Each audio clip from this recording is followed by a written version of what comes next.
안녕하세요. 안신혜입니다. 오늘부터 장마가 시작됩니다. 작년에는 여름 장마가 찾아온과 동시에 시장이 우울했어서 안 좋은 기억이 있는데 일단 지금 시장 밝고요. 장마는 이어지겠지만 이런 시장 분위기 계속 맑았으면 좋겠습니다. 오늘도 이상로 전문가 함께 해보도록 하죠. 안녕하세요, 전문가님. 네, 반갑습니다. 네. 생각해보니까 이제 주말 정말 얼마 남지 않았더라고요. 그러면서 G20 정상회담도 곧 있으면 시작이 되잖아요. 네. 그런데 지금 시장은 이걸 모멘텀으로 봐야 되는지 아니면 리스크로 봐야 되는지 정말 헷갈려하는 것 같아요. 네, 뭐 일단은 지금 현재 글로벌적인 부분에서도 헷갈리는 이런 양상들이 나타나고 있는 그런 과정이라고 보셔야 되고, 자, 지수 한번 같이 보면서 말씀을 좀 드리도록 하겠습니다. 지수 먼저 같이 보실 텐데, 자, 마찬가지로 오늘도 큰 봉 형태는 아니고 단봉 형태에 대한 움직임이 나타나고 있다고 봐야 되고요. 자, 이런 포인트를 잡을 수 있겠죠. 이렇게 해서 자, 이렇게 그어놓고 보시면 결국에는 기준선이 될 수 있는 포인트가 한 2120포인트를 기점으로 해서 고가와 저가를 이제 넘나드는 그런 움직임들이 나타나고 있다. 뭐 이렇게 보는 게 맞겠죠. 그럼 뭐 이런 경우에서는 사실 우리가 뭐랄까요? 뭐 대형주에 대한 갑자기 드라마틱한 반등이나 뭐 하락이나 이런 부분보다는 개별적인 이슈에 의해서 움직일 수밖에 없는 시장의 분위기입니다. 다만 제가 전일도 말씀드렸던 게 바로 전기전자 업종에 대해서는 바닥을 다지고 넘어갈 수 있는 흐름이 분명히 나타날 수 있다는 말씀을 드렸었거든요. 그러면 잠시 한번 삼성전자 잠깐 보도록 할게요. 자, 삼성전자 보겠습니다. 자, 삼성전자 같은 경우에도 실질적으로 지금 자리에서 오랫동안 지금 바닥을 지금 다지고 난 다음에 다시 한 번 더 올라가는 시점이기 때문에 여기서 주가가 갑작스러운 급락은 저는 좀 어렵다고 봅니다. 그럼 결국에는 지수는 그대로인데 삼성전자라든지 아니면 SK하이닉스 같은 종목군들이 움직인다는 것은 다른 여타의 상대적인 종목군들이 빠진다는 거거든요. 그럼 다시 한 번 더 시장이 이런 포트에 대한 개편이 상당 부분 나타나고 있고, 그 부분에서 우리가 외국인이라든지 기관이 선매수가 어느 쪽으로 유입이 되는지 여부가 상당히 중요합니다. 지금은 어차피 6월 말, 결국 6월 말이 다 되었기 때문에 실적에 대한 부분이 마무리가 되는 시점이라는 거죠. 그러면 그에 따른 정보력은 분명히 기관이라든지 외국인이 훨씬 더 빠를 것이다. 그러나 그 부분에 통해 가지고 외국인과 기관은 선매수가 들어갈 확률이 상당히 높다는 부분, 거기에 대해서 전기전자 업종도 저는 한 표를 드릴 수 있던 위치다라는 말씀까지 말씀드리겠습니다. 네, 전기전자 업황을 좀 쫓아가보는 것도 나쁘지 않겠다라고 얘기를 해주시네요. 그리고 개별주 보면요, 그냥 급등하고 있는 거 쳐다보자니 배가 아프고 직접 사자니 두렵습니다. 이렇게 고민 많으신 분들 위해서 저희가 오늘도 명쾌하게 해답 알려드리도록 할게요. 더블체크 출발합니다.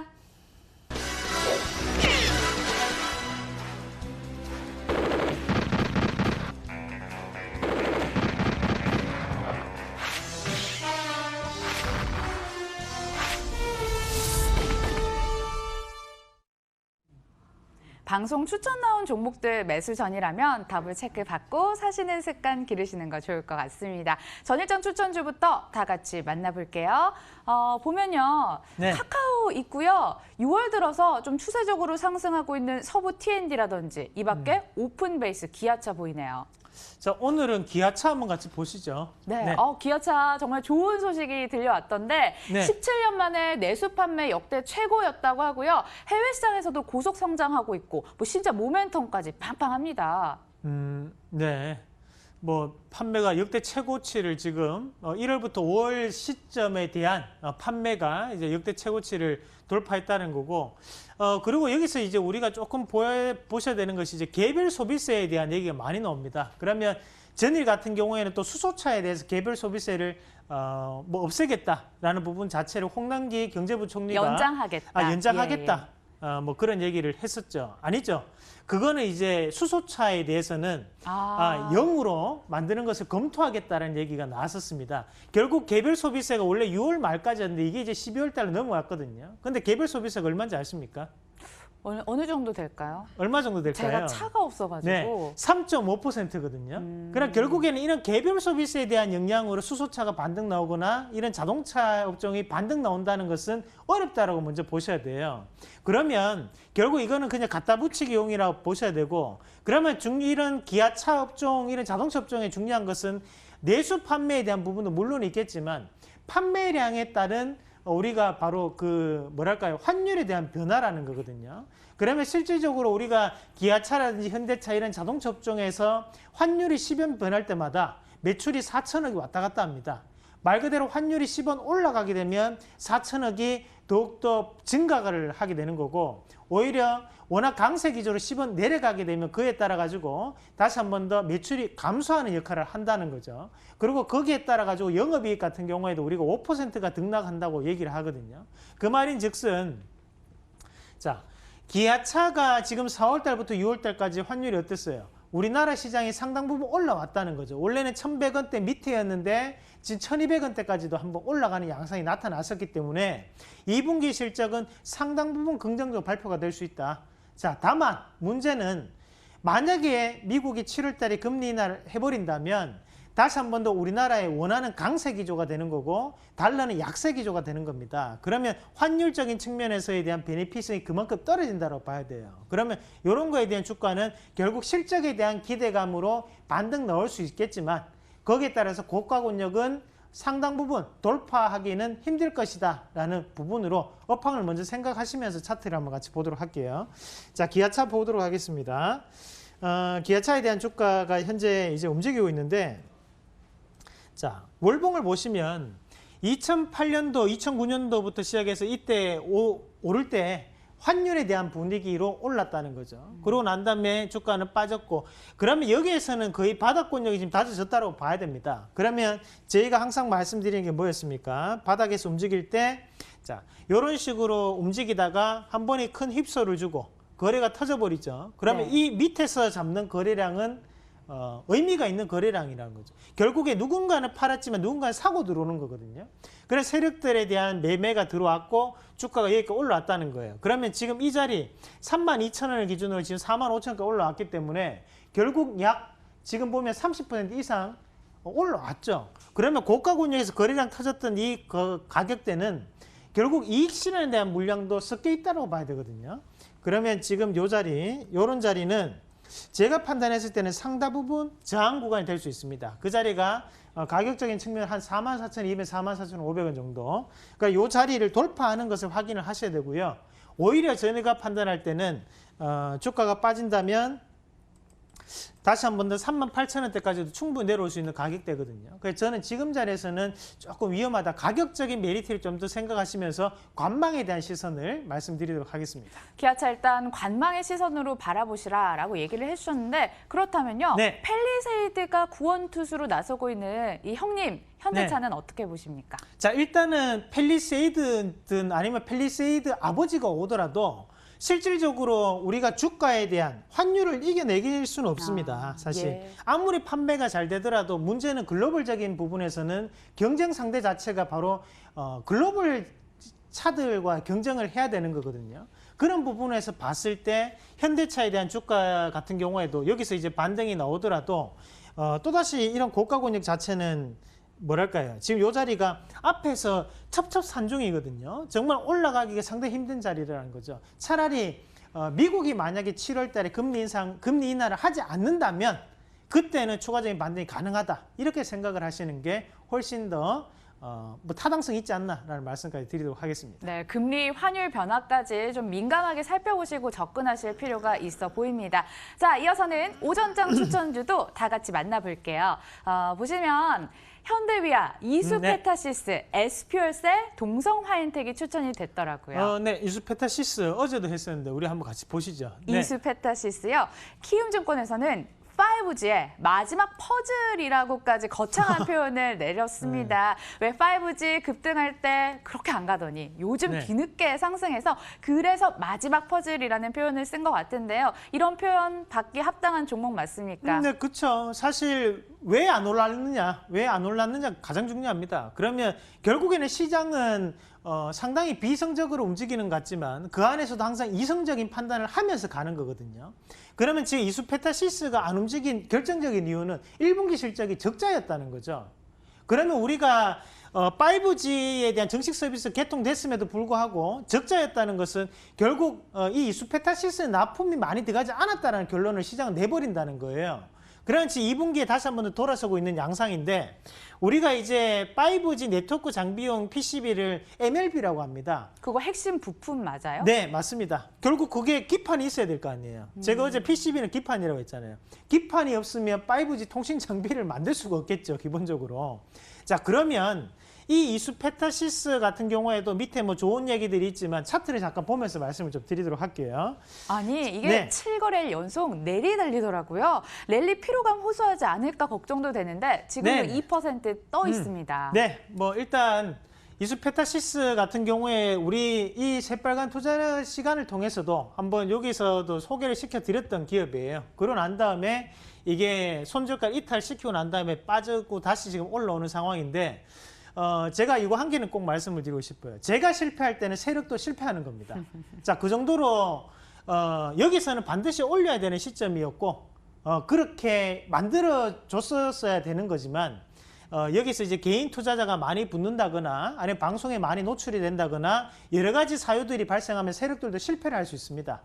그럼 그 실패를 하고 난 다음 다시 한 번 더 지금 올라앉는 상황이거든요.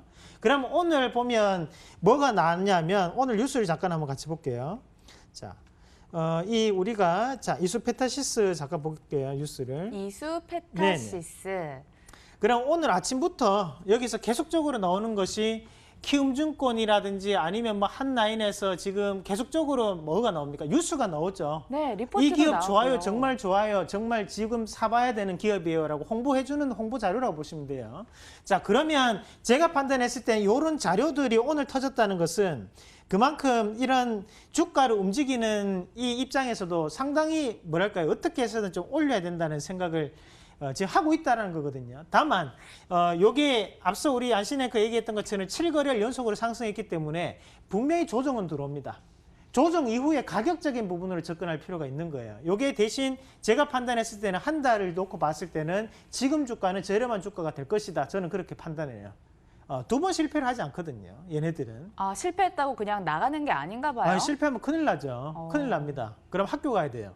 자, 그런 과정을 봤을 때 충분히 저는 가능성이 있다. 그래서 여기에 요 종목도 괜찮지만 어제도 대덕전자하고 이수페타시 같이 말씀드렸는데 맞아요. 이 대덕전자도 충분히 가능성 있는 종목이에요. 그래서 이 두 가지 종목을 함께 보시는 전략으로 말씀드리도록 하겠습니다. 마지막 불꽃은 이수페타시스뿐만 아니라 대덕전자 쪽으로 오지 않을까라고 얘기를 해주시면서 추가적으로 상승 여력 열려있는 종목이라고 말씀을 해주셨습니다. 저희 의견 일치 찍으면서 앞으로 얼마나 올라갈지 지켜보도록 하죠. 자, 다음 이어서 오전장 추천주 또 한 종목 만나볼게요. 네, 요 같이 보시죠. 네. S퓨얼셀이요. 수소 연료 전지 사업을 하고 있는데 건물용 연료 전지를 하고 있더라고요, 주력으로. 네. 정책 모멘텀이라든지 정부에서 수소 경제를 구축하겠다고 한다든지 정책 빠를 좀 받고 있는 것 같은데 네. 긍정적으로 봐도 괜찮겠어요? 정확하게 말씀드리면 대통령님 빠를 받고 있습니다. 왜냐하면 예. 우리가 이 정책의 수소차에 대한 정책 시연회를 할 때 거기 옆에서 대통령의 바로 옆에 붙어가지고 이렇게 설명을 했던 사람이 누군지 아십니까? 이재용 씨인가? 네. 아니 수소차 얘기하는데 이종 씨 왜 나와요? 지금 S퓨얼셀 대표이사가 아, 진짜요? 네, 그때 수소차 설명을 할 때 우리 아. 그 대통령이 바로 옆에 붙어가지고 얘기를 했던 사람이 바로 이 S퓨얼셀 대표이사입니다. 그만큼 그 부분으로 인해서 이슈가 되고 주가는 올라왔었어요. 그러나 지금 현재 주가는 빠졌었는데요. 그만큼 수소차 관련해서는 빠지지 않는 종목이라고 봐야 되는데 문제는 기대감은 이만큼인데 실질적으로 주가 추이는 요만큼이라는 거죠. 그만큼 아직까지 실적이 동반되는 상승은 아니다라는 거거든요. 그런데 이거는 S퓨얼셀뿐만이 아니라 다른 여타의 수소차도 마찬가지입니다. 지금은 장기 포트를 짤 때지 단기적으로 지금 현재 이게 오늘 맞다 아니다라고 판단하기 좀 힘들 것 같아요. 그래서 저는 오늘 동상이몽에 대한 의견 드리도록 하겠습니다. 네, 더블 OK는 뭐 이렇게 되면 한 종목만 주신 것 같은데 이렇게 보낼 수는 없습니다. 저희 유망주 받아보도록 하겠습니다. 과연 오늘은 어떤 종목이 과연 7% 칠 수 있을까요? 전문가님 알려주세요. 네, 오늘 준비한 종목이 있는데요. 자, 궁금하세요? 아, 너무 궁금해요. 지금 네. 시간이 얼마 안 남았어요. 알려주세요. 자, 오늘 준비한 종목은 IT센이라는 종목 말씀드리도록 하겠습니다. IT센? 네, 맞습니다. 일단 IT센이라는 종목, 이게 뒤에는 시옷, 센이라는 거예요. 근데 제가 이게 경상도 억양이다 보니까 센. 조금 좀 세게 들어가는데 자, 이 IT센이라는 종목도 마찬가지로 최근에 이제 주가 흐름이 상당히 좋았고요. 사실 이 종목군을 제가 방송에서도 일전에 한번 소개를 해드렸던 적이 있었는데요. 그걸 한 다음에 주가가 한번 또 휘청했다가 지금 다시 한번 올라앉는 상황이거든요. 그만큼 세력은 한번 그림을 만들어 놓으면 쉽게 빠져나기 상당히 힘듭니다. 이거는 밥이기 때문에 얘네들 입장에서는 쉽게 그렇게 안 되고 실질적으로 지금 IT센 같은 경우에도 주가 추이를 한번 같이 보실 필요가 있는데 요 기업이 이제 자회사가 뭐 소프트센이라든지 그런 기업들이 있는데 빅데이터 또는 블록체인 관련 기술력을 확보하고 있는 기업입니다. 말 그대로 5G 시장 자체에서 아직까지도 안 오른 종목이 있다면 저는 이 종목을 꼽을 것 같아요. 앞서서 물론 이수페타 시스템 종목도 있겠지만 그 종목보다 알려지지 않는 종목이라는 법을 말씀을 드리겠고 요거를 조금 크게 놓고 볼게요. 자, 이렇게 보겠습니다. 자, 그러면 결국에는 앞에서 12,600원짜리 자체가 주가가 엄청나게 빠졌죠. 2,750원을 빠지고 난 다음에 바닥에 급락고 첫 양봉을 제가 뭐라고 했습니까? 시세를 돌리는 양봉이라고 했죠. 그럼 이 자리는 상당히 중요한 자리라는 거거든요. 그럼에도 불구하고 주가가 한번 빠졌다가 다시 한번 올랐다 또 다시 한번 더 빠졌다 지금 쳐주는 양상이라고 봤을 때 지금 자리는 앞에 있던 이 매물권역 자체를 충분히 돌파할 수 있는 업황적인 변화가 이루어졌다라고 저는 판단합니다. 그래서 지금 5G에 대한 업황 자체가 계속적인 뭐랄까 시세적인 부분을 낼 수 있는 상황이기 때문에 이 기업에 대해서도 관심을 가지고 지켜보시자는 말씀까지 드리면서 자, 매수가 한번 말씀을 드릴 텐데요. 매수가는 현재 5,100원에서 5,130원, 손절가 하단에 4,850원 제시해 드리도록 하겠습니다. 네, 오늘 더블 체크를 통해서 5G의 마지막 퍼즐은 이수페타시스 그리고 대덕전자를 얘기를 해주셨는데 5G의 끝판왕격은 IT센이라고 얘기를 해주셨습니다. 우리 세 종목 모두 다 관심 있게 지켜보면서 이 종목들도 어디까지 올라갈 수 있을지 다 같이 체크를 해보도록 하겠습니다. 자, 더블 체크 이렇게 인사드릴 시간이 왔습니다. 지금 바깥에는 비가 내리고 있는데요. 여러분들 나가실 때 우산 꼭 챙기시고요. 내일도 똑같은 시간에 만날게요. 함께해 주셔서 감사합니다.